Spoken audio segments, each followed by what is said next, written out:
First Summit, and we are in this early morning with Minister Nilüfer Gündoğan, who is representative of the Vold party in Netherlands and has recently been elected to the Tweede Kamer, the People's Chamber of the Netherlands. The Vold party is a pan-European party, and she represents a very liberal pan-European idea. So welcome, Nilüfer, to Good this morning. webinar. Thank you for having me. The stage is yours for a keynote address. If you'd like to say something to our viewers, please. Well, thank you very much. First of all, thank you for having me here. And I wanted to sort of like not say too much, because I think having an interactive session is always the best way to proceed. While I was preparing myself, I was also thinking about the parallels I think I see. And if I'm wrong, please correct me. What I do think that currently, and I just spoke about it briefly before we started officially, I think that the 21st century, the biggest struggle, the biggest challenge we're facing politically is the challenge between liberal and illiberal forces. And it never starts by ripping off completely all liberties of everyone. It starts by, scratching away little parts of freedom for minorities, for people who are not able to defend themselves properly, for people who feel who are poor, so the access they have, whether it's to a lawyer or whether it's to another institution or someone who can represent you or protect you. So it is picking on the little ones, so to say, and therefore taking away their power and their strength and their liberties and adding it to your own. That's how illiberal forces work. So I would like to say, as a way to, put an example, the questions we should ask ourselves right now, especially as a Western European country: do we want to become Hungary, or do we want to become Norway? And I think currently right now, the same parallel goes to India as well. I've been to India years ago. I think it's about 8 years ago, the last time I was there. And from what I've been reading and seeing about India from a distance, is that India has setting a trend in becoming more illiberal, just as Turkey, just as Brazil. It's not something new, but it is something disturbing at the same time. So I think when we come together as Europeans, as Indians, talking about a future relation together, we should also address the same challenges we both face on the other parts of the world. Both of us face illiberal forces. And the question is, how can we make up a statement and make sure that our countries and our continents do not become the illiberal version of what we want to do? Because I have a really strong fear regarding that. And I really think that one of the things that we can see directly right now is that all those populist leaders, they have not been very well at dealing with pandemics to start with. And obviously not every variable is the same for all of them, but there is definitely some sort of, common way of acting and I think the one who is being worst about it is probably Bolsonaro and Brazil. But nonetheless, I think these times and how we challenged and faced a pandemic, and if you look at the other country that is doing very well, that is New Zealand, which is a very liberal country. I think the liberal versus illiberal does not only mean the state of democracy and the rule of law. It also means how people have access to health and access to education and and access to civil societies and access to courts and independent judiciaries. So I think time is there for all liberal forces within our own countries and within our own continents, but also transnational and global, to join power and to step up and to say, if this is the slippery road that we're going to enter, then hell is just, a foot away. And that is what I would like to say today here, because I'm very happy that there are also still a lot of liberal forces in India. So it's not like everything is lost, but I think it is time to create new brotherhoods and sisterhoods of liberal thinking people all over the world. So that would be my plea for today. Thanks a lot, Nilüfer, Mr. I have a few questions to you, and I see Alina also, and I will perhaps start, Alina, and then you can join in. Yeah. So my question to you is, because we know that Vold is a pan-European party, and my question to you is that what is the Vold's view of shaping the world, or shaping the Europe to start with, and then shaping the world ahead and the transnational discourse around Europe? So what we see in Europe as one of the fundamental challenges we should, address is that Europe is not a real democracy. So we have a European Parliament, but that is not the body that has all powers that a normal parliament has. So it does not have budget right. It does not have the right to initiate new laws. So it is like a tiger without teeth. And then we have the council, and the 27 leaders of countries are in there, and they have a veto right. So we have seen in the last years, like a situation which was happening in Belarus, that a country like Cyprus that only adds up to 0.2% of the European continent population can veto the rest of Europe's position regarding Belarus. And I don't think that in this time and age, having a veto right, especially in major topics, is effective. It is really something that makes everything very complex. So we should get rid of veto right, and Vold is in favor of having a true parliamentary democracy and reshaping the council, probably even getting rid of the council, and make sure that from that parliament, we can form a government.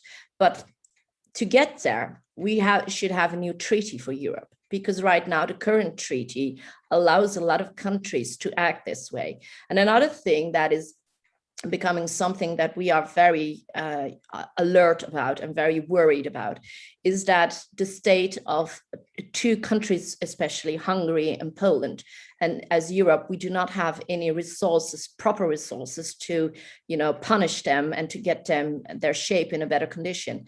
And that has to do with Article 7. And once again, it goes back to the veto. Article 7 is the only procedure as Europe that we can start. And but you need to have 26 countries favoring it. And if one of them is not favoring it, because Poland is always, wait, that is my dog. I'm very sorry. And that is a friend picking her up. Sorry, this is not welcome in my home. So what we have been seeing is that Poland was favoring Hungary. So there are a lot of moments in which we saw that Europe was not able to act as a strong continent. It was quite weak, actually. It starts there. And what we hope to do is to build a strong and democratic continent in which we can also make sure that other countries can be addressed to strengthen their democracy as well. Because in all honesty, countries like Turkey, countries like Brazil, they are thrifting away from what was once better. They were in a better shape in the 80s and the 90s than they are right now. So for us, we see that if you have your own stuff together, if you are truly democratic, then you also are in a position to say, to give an example and also to address others as well. Nilüfer, for that answer. I will ask Alina to go ahead with her question now. Thank you so much. I appreciated that dog in the morning. It was lovely. I also appreciated your comment about this need to think big and think in the big picture. I recall an expert that I admire a lot academically saying that basically the European Union is now where India was 30 years ago. And if India is sliding, we can see similar trends occurring now. And if we don't put the brakes and reshift ourselves, then that can end in a disaster. India is big, the European Union is big, and you somehow managed to set up a political party that transcends borders, and I therefore get a lot of hope about something similar happening in other parts of the world. In India especially, there's that narrative of, well, if not Modi, then who? There is no alternative as such. And this leads to voters being quite hopeless in there ever being an alternative. I wonder, how is it possible that Vold has a base in every single almost European country, addresses the local needs, gets people really passionate about it, but still stays true to this very pan idea? How does one balance that? And what lessons can we draw for other parts of the world?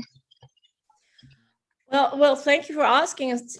Thank you for saying so. I think that I became a member of Vold in 2018, and it was established the day after Brexit. And that's my clock ticking, welcome in my home. It ticks a few times. It's a little bit running late.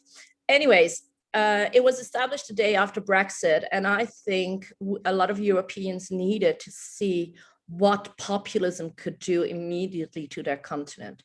So there were 3 young people, and they decided on the evening of Brexit, this is not what we're going to accept. And 2 men from Germany and 1 from Italy and 1 woman from France, they said, what is going on in England? It's also going on in Germany, Italy, and in France. There are illiberal forces, there are populist forces, and we need to step up. And the only way to step up is not by addressing it on a national level, it's by addressing it on a continental level. So I think what they created was something that the moment that I first read about it in the newspaper, felt so, how do you say it, like an aha-erlebnis, like why didn't not someone else think of this before? And I think what Vold is saying addresses to a lot of people as very natural. It is not something that is completely new. It is something that I think, you know, the books of Voltaire or reading about, that was the first I had in mind, reading about other people's countries and their histories, whether it is about Congo or whether it is about China, there is always something that you can relate to. So I do believe, and if you look into evolution biologists, what they say about people is that we have much more in common than why we are diverse. And one of the most intriguing things I've ever read was from one of the leading psychologists, is Jonathan Haidt. And he has a very interesting book, and I can really recommend everyone to read it.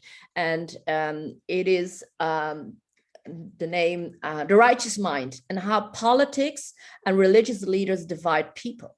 And I think there is this paradox between how we were biologically and how we are biologically. On the other hand, the first goes in, we have a very righteous, good inside feeling. Babies who are 6 months old already know the difference between right and wrong.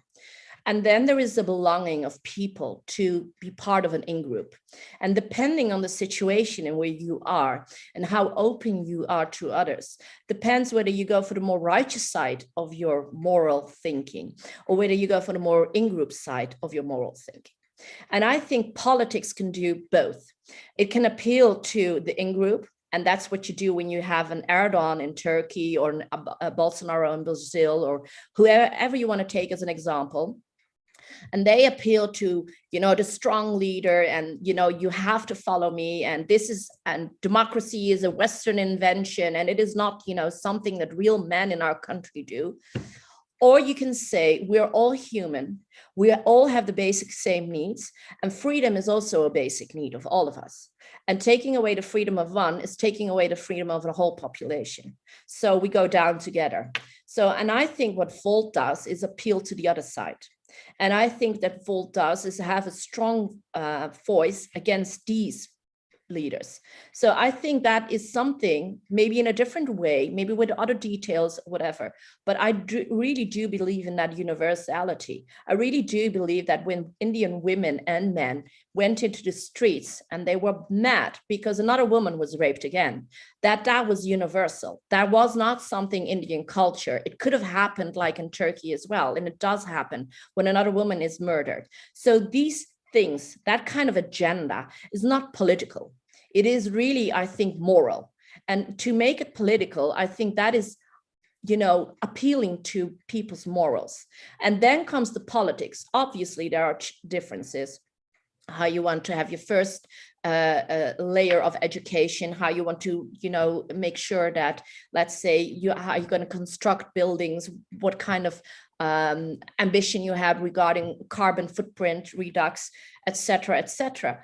But I think the fundamentals of politics starts with the fundamentals of being human. And I think we should appeal to that. That is, I think, why Vold was strong and has a unique voice in this.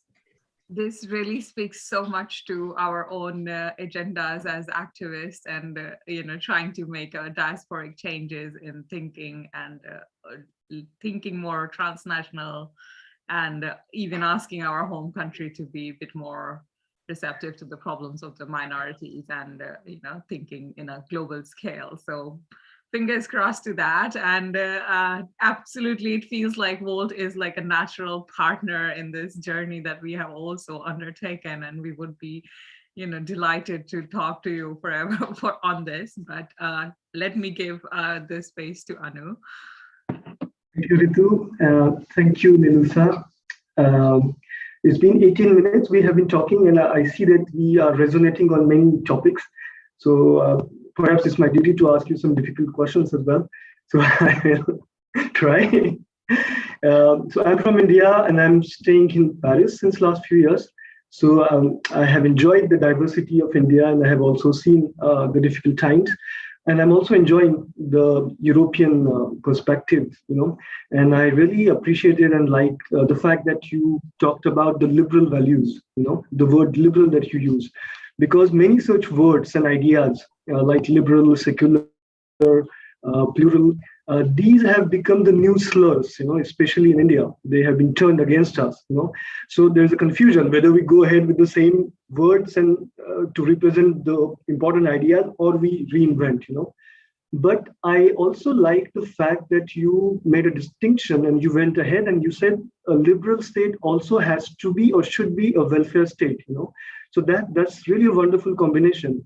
And I'm often in this dilemma because in Paris, the small group that I represent is called the Liberal Indians France. And a lot of my left friends object that, saying that it represents the liberal economic policies, and which is not what I want to communicate. Well, it was on that. But moving on, I would say you have raised this important point that populism and nationalism, extremism we see is on the rise everywhere in the world, But what is your assessment? Why it is happening first in the developed world and also in the developing world? Are there any common fallacies or in our democratic setup?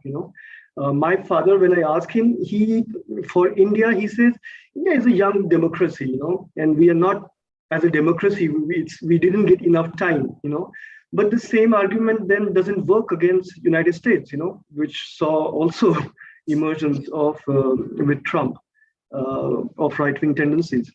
Next, I would say you are right when you pointed out that there's a deficit of democracy somewhere at the European Union level also, The parliament doesn't have all the rights. It cannot even on its own propose a law, That's very surprising. And we have undemocratic law bodies like the European Council and Commission, which like every state can just nominate, and it's not democratically elected. We also have, for example, referendums which are used in a very chaotic way and selectively. And sometimes we have also seen if people are not in favor of a referendum, European Union manages to give some treaties, and go ahead and with some decisions which were not favored by the people, And then there are right-wing parties within the European Union who are trying to weaken the EU. I will complete now with some last point. It's good to point fingers at India and other states, but we also, as you said, we also have problems within European Union with countries like Poland and Hungary, and others. But what European Union is doing, as a collective, perhaps we don't have a moral ground to accuse others unless we are not doing enough, to mend ways. And very last point is about the language diversity you talked about. I think it's a very great example where I draw a similarity between India and between EU.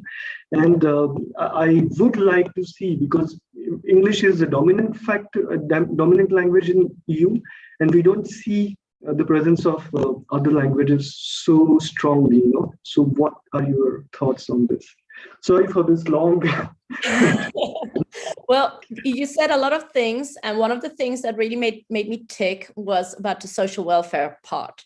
And I think it is also always very difficult to compare countries when there are too many variables which are different. So I think one of the interesting things to look in is to stay then maybe sort of in Europe, and especially Western Europe, because that has more or less the same history post-war too. If you look in all of them, whether it's Germany, whether it's the Netherlands, whether it's Belgium or France or with everyone, and I know these numbers from the Netherlands, obviously by far the best, then we see that in the last 4 decades, wages have not raised, especially if you correct them after inflation. And you see that globalization has hit. So if you are, let's say if you earn about 1.5 to 2 times the model income, then 40 years ago, you could buy a decent house, you could own a car, you were able to, without a lot of cares, to send your kids to school. Currently, that is not enough. So wages are lacking. And although we say that, we see on the other hand that GDP has grown. So where did it go to? And if you read books like from Piketty, you see that the richer have become more rich and the poorer have become more poor. So the first 50%, the amount they own has decreased, and the richest 10%, the amount that they own has increased. And that is something that is going on globally. And there obviously are all kinds of other variables which, add up, make this formula more complicated. Therefore, I wanted to start especially with one region, Western Europe, because it has a lot of similarities. And even in the Netherlands, which we think that is a very, egalitarian country, it has the biggest capital inequality. So not income inequality, but capital inequality after the United States. The first 50% in the Netherlands owns nothing or debt, and the richest 10% own 2/3 of all wealth in the country.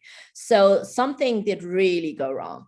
And I think that, started with people like Reagan, who were very much, influenced by certain economic people who thought the trickle-down economy would work.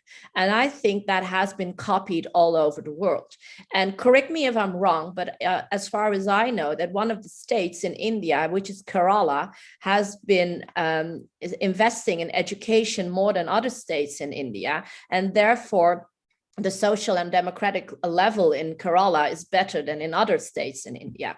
So if you want to look into India, I think Kerala is a very nice exception to the rule of how it is going on in India. I think it proves that how important education is. That is another variable. So I think we should do 2 things to make people much more, feel that democracy is there and working for them. It is not something that us highly educated or academic people should talk about. It is something that should work for them, like getting a vaccine on time, like having public transport, like having proper mobility. all those things that we think that is, a just society should be taken care of by governments. And therefore I go once back again to Norway, or another Scandinavian country could do as well.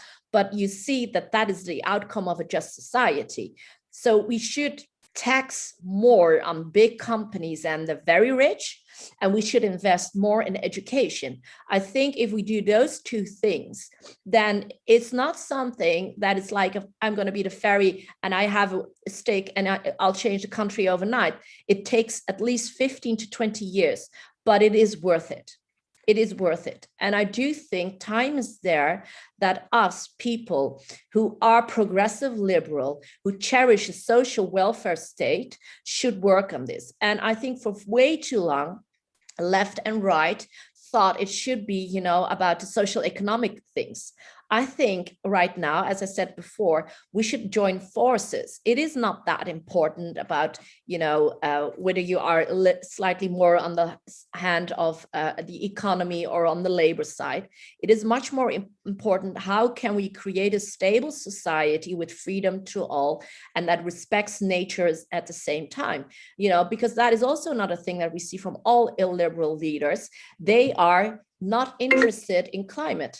And that is also something that affects poor people more than it affects rich people. So if we want to save democracy, we should invest in people to support democracy. I think that is the only way forward. Nilüfer, and I'm keeping a tab on the time as well. We just have 3 more minutes left. So I wanted to ask you one final question, actually.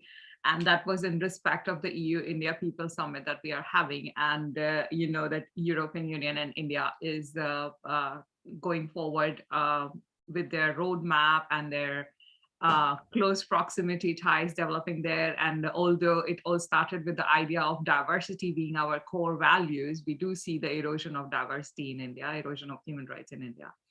And we also see that in European Union in parts of it, as you have also pointed out. So what would you as a progressive leader, liberal leader, would like to set as an agenda for these two massively diverse regions for the future? What would be your advice to them, let's say? well, maybe, I mean, I'm just thinking out loud. Maybe we could organize like things like this, but on an even bigger scale, like you have the World Economic Forum. Why not organize something like the Liberal Forum, and in which we talk with all kinds of people, and then we prove. Obviously, people will say it's very elitist and, only the highly educated are welcome. But nonetheless, I think we can, make people think that the challenges we share together does not, it's not something about culture. It's not something about language. It is something about values. And that goes way back to how we were programmed as people biologically. So do we want to go for a moral and a just society, or do we want to go for the in-group society? Once back. And I think we should push agendas. We should have intellectual politics. We should have politics that challenges the status quo of, having become adjusted to illiberal forces. We should say, no, that is not normal. That is not okay. And I think that the people who are in the middle, who are not aware of it that much, we should make them aware. Because now they are in the middle, but they say like, yeah, migration really is a problem. And then they say, well, is climate really an issue? And we should make them aware, yes, you should join the liberal side, not the illiberal side. Stop flirting with them. So I think that is what we should do. I think that is, one of my biggest heroes is Franklin Delano Roosevelt. I think what he did, he pushed an agenda. He really did.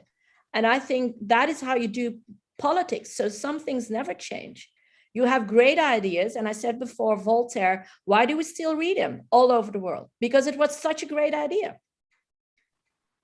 Yeah, thanks a lot, Nilüfer, for your time today. And indeed, going forward, this was also one of our plans to, when we started this summit, we said, let's make our own Davos. And we were we were very excited that in a span of, and you won't believe this was just done in a 4 weeks time, that we got together and we said that let's see what the best we can do to create this People Summit. And we are very proud that we have over 70 amazing experts coming all through this week for 30 amazing panels to talk about EU and Indian people relationships.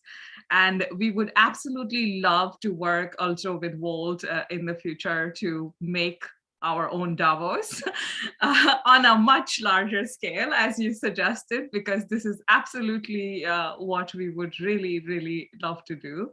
And thanks a lot for once again for being with us today and giving us your time and insights on this. And we will stay in touch with you. Thank you for having me. It was really an honor. I loved it so much. And this is what politics should be about. Yes. Thank you. Very Thank much. you. Thank you. Bye-bye.